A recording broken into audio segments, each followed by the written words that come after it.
Have you ever wondered about the one battle that completely changed the course of Western history? It wasn't just a clash of swords and ships, it was a battle for the soul of Rome itself, and it spelled the end of a 500-year-old republic.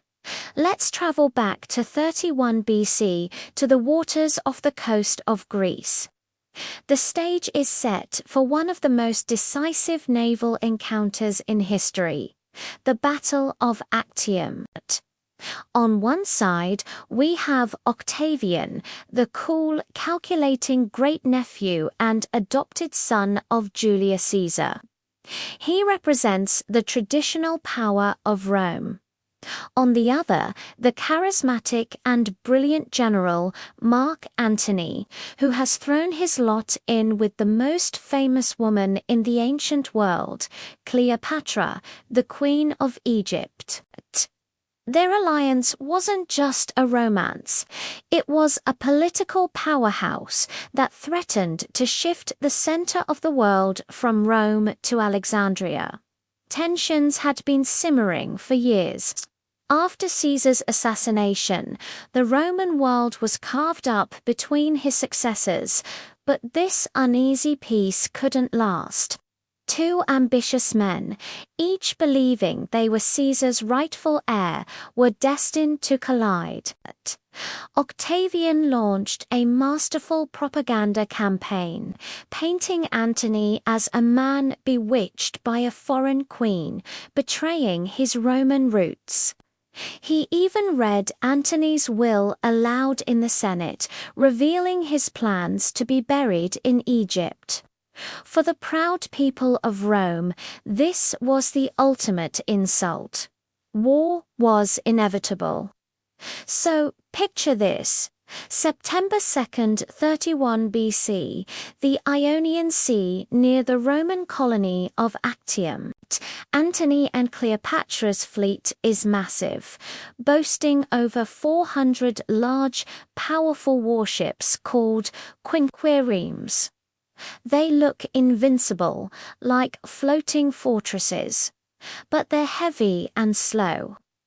Across the bay, Octavian's fleet, commanded by his genius admiral Marcus Agrippa, is smaller. His ships, called Liburnians, are lighter, nimbler, and faster. It's a classic matchup, brute force versus speed and strategy. The battle begins. Antony's massive ships form a tight crescent, a seemingly impenetrable wall. Agrippa, however, refuses to engage directly. He uses his faster ships to outmaneuver Antony's fleet, harassing their flanks and avoiding the heavy rams of the larger vessels. The battle rages for hours under the hot sun, a chaotic dance of oar, sail, and fire. The key moment comes when Cleopatra, perhaps seeing the tide turn or sticking to a pre-arranged plan, breaks through the line with her squadron of 60 ships and sails for Egypt. Seeing her leave, Antony makes a fateful decision. He abandons his men, his command, and his massive flagship, transferring to a smaller vessel to chase after her. For the soldiers and sailors fighting fiercely in his name, it was a devastating sight. Their commander had deserted them, morale shattered. What was left of Antony's fleet either surrendered to Agrippa or was systematically destroyed. The victory was total and absolute for Octavian.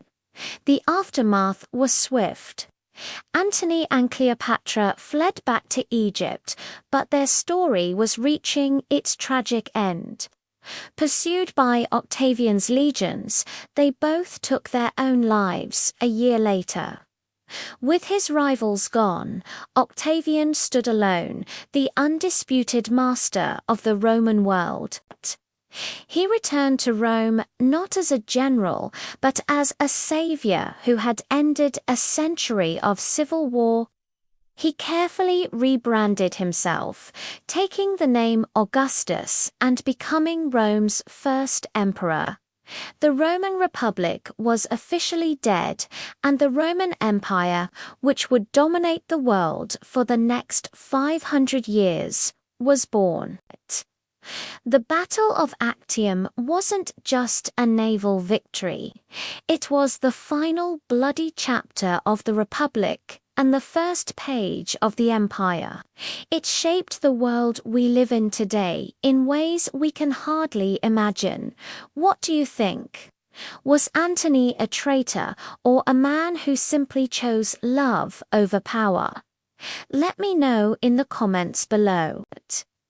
Thanks for watching, and if you enjoyed this journey into the past, make sure to like, subscribe, and hit that notification bell for more stories that shaped our world.